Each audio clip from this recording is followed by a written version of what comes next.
adaptation of it. And remember the word adaptation, because that's going to be important here in a minute. He created, after interviewing and working on a consulting basis with all of these executives, they came up with what they call the role preference model. Everybody see that at the top? R-O-L-E. What it really boils down to is that all of us are kind of wired a certain way. We all have, we sort of have innate preferences in life. Does that make sense? Some people are quiet, some people are loud, some people are in between. Those are like preferences, the way that we deal with life and deal with each other. So Bob came up with these 5 categories that you see there. And he identified there are 5 categories that pretty much describe the role preference for each of these executives. Okay? Number 1 on the left is a designer. In the center is a developer. And on the right-hand side, a manager. And then there are half steps in between. Now, as we go through this, I want you to start thinking about, does any of this describe you? Because it does. I want you to, the idea here is to find yourself on this chart, because as you find yourself, then you can identify where some other folks around you are located on the chart. So, you ready? So, designers and designer developers. By the way, all these are good. Did you know that? These are all, nobody's better. We have this world, sometimes we kind of glorify the creative guys, the artists and the musicians and the powerful preachers. These are all equally good. So wherever you are on the chart, it's all good. Designers and designer developers. Let's talk about that for a minute. They're identified with what we call original creativity. Original creativity. A pure designer, and there are not that many pure designers, but a pure designer is driving down the freeway coming to this meeting and has this original download of an idea. I mean, it comes from out of the clear blue. It should be done that way. Okay? Now, a pure designer is completely fulfilled just having the idea. They don't have to do anything with it. They don't have to tell anybody. You follow what I'm saying? That's a pure, way over on this side of the chart designer. They're rare. They're very, very rare. Most people in the design world, what we call designers, are designer developers. Okay? Most people lean that way. Now, remember, the operative word here is original thinking, original creativity. Okay? Now, here's the thing about designer developers. They love to build prototypes. But when the prototype's 3/4 of the way finished, they're ready to move on to the next prototype. Does anybody know anybody like that? Hey, I got this great idea, Barney. Blah, blah, blah, blah, blah, blah. And so Barney starts heading down the road to help make this thing happen. And then 2 weeks later, saying, hey, how about this other idea? Because I'm kind of bored with that. Does that make sense? Designer developers love building prototypes, but they really don't like finishing the job. Okay? And I know you know them. I've worked with them my whole life. They're called musicians. Bill Gaither. Bill Gaither was my partner for 10 years. Everybody heard of Bill Gaither? Homecoming videos? That started in our company back in, I don't know when it was, 1990, something like that. The first 2 videos we did in our company called Star Song. Bill is the consummate designer developer. I mean, if you allow him, he'll have 10 ideas a week that need a prototype built. That's just Bill Gaither. That's the perfect picture. Now, go to the next one over, to the developer. I am a pure, bona fide, 100% developer. You got it? If you look below that, developers and developer managers are identified with adaptive creativity. Okay? I'm convinced I've never had an original thought in my life. And I'm really fine with that. Because I can walk in here and see how they market, what is this thing called? The Manning House? The Peyton Manning House? Yeah. My wife is a Peyton Manning fan, so I'll tell her I went to Peyton's house today. She'll like it. I walk in here and I can see how they're marketing this Manning House and figure out how to use that to sell music in a Christian bookstore. In other words, I adapt. I used to go back in the day, back when I was running Word Records. A lot of people find this hard to believe, but I'd go shopping at the mall with my wife and see how they merchandise dresses, and I'd take that and figure out how to sell you more Christian music. Adaptive creativity. That doesn't have to be original. Now, the problem with a designer, a pure designer like me, is that we're good on a project for 2 years. At 2 years and a day, we're ready to sell. 2 years and 2 days, we're ready to sell at a loss. 2 years and 3 days, we're ready to give it away. Seriously. You know anybody like that? They hit that wall, and it's like they're ready to move on to the next thing. That's a pure developer.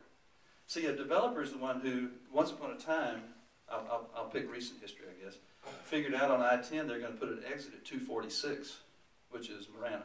They're going to put this exit here. And that developer said, well, we can have hospitals, we can have movie theaters, we can have, you see what I'm talking about? So they build roads. They don't necessarily build the buildings, although many developers do. But they have the vision and they lay it out and then they sell the vision, then they're ready to move on to the next thing. Is there a developer in the room? Okay. You have to remember the capacity to move on has to do with how much they owe. You didn't hear that. Here's a real man with some experience that the capacity to move on after 2 years is related to how much they actually owe. All right. So now, akin to a developer is a developer manager. Okay. Now, my wife is a developer manager.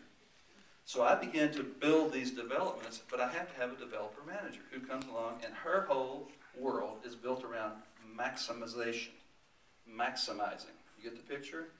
So I'll get something developed. Okay, now let's put it in the music world. So I'll have a program developed, and then at first, my wife is going like, well, I don't know. Finally, she gets it. Okay, and then she says, okay, get out of my way. We can cut 3 cents off the CD price. We can save 22 cents on the mailing envelope, and we'll put this much more on the bottom line.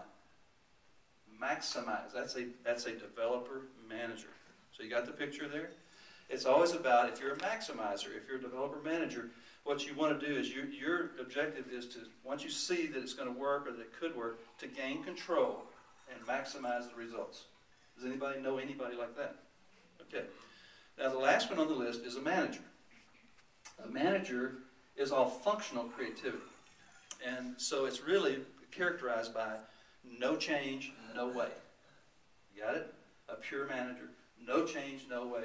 If it ain't broke, don't fix it. All right. Now most people I work with, because I live more in the creative community, they say, well, why would you want to have a manager?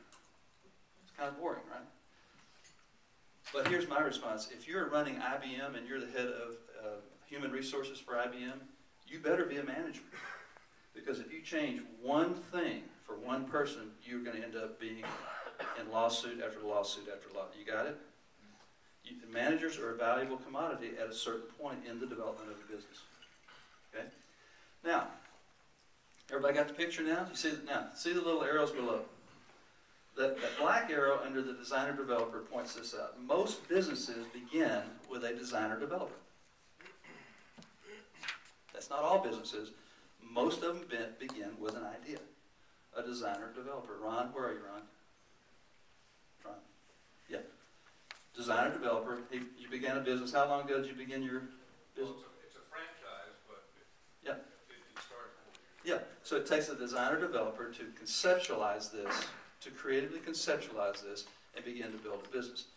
But what happens is designer developers go along. Now, by the way, no matter where you are on this chart, I'm going to ask you to identify yourself privately here in a minute. Well, sort of privately. Wherever you are on this chart, you need to understand that designer developer, Bill Gaither is a great example. Bill, like I said, is a consummate designer developer. So Bill creates this thing called the Gaither Trio back in the day. Some of you remember the Bill Gaither Trio. They were putting 15,000 people in the arenas in the 1970s, early 70s. Well, out of that, he built a transportation company with buses and airplanes. He built a music publishing company. He built a printing company, and so forth, a studio. So, in other words, he built all these different businesses. So you can fulfill all these roles. You follow what I'm saying? If you're a designer developer, you're able to fake it until you make it in these other areas. We've all done that. But it's really not your preference. It's really not what you want to do. So as soon as you gain success, here's what happens. Old Bill's sitting over here and he says, well, okay, I got all this stuff going. I need to hire me a manager. Right? First thought. I need somebody to manage all this stuff because I need to do more prototypes. If he knew those terms. So he goes over here and he hires Chris as his manager. So here's what happens. So Bill is over here. Chris is over there and says, okay, Chris, you're my manager. You're in charge. The first thing Bill does, so Chris is in charge. He's my manager. First thing Bill does is he says, hey, but let me tell you about my new idea. Okay? No, but also I want to talk to you about this. This could be great. Okay. So what's happening is When Chris, as the manager, is hearing that, he's not a manager, I know that, but as a manager, he's hearing that. You know what's happening to him? He's getting stressed. Yep. He's getting stressed out. Wait a minute, how can I incorporate all that into what I'm supposed to manage, and I'm supposed to be creating a bottom line, and I got all these people, and I got human resources. God forbid. So if I ever have a company again that's big enough to have an HR department, I'm shutting it down. That's another story. That's personal.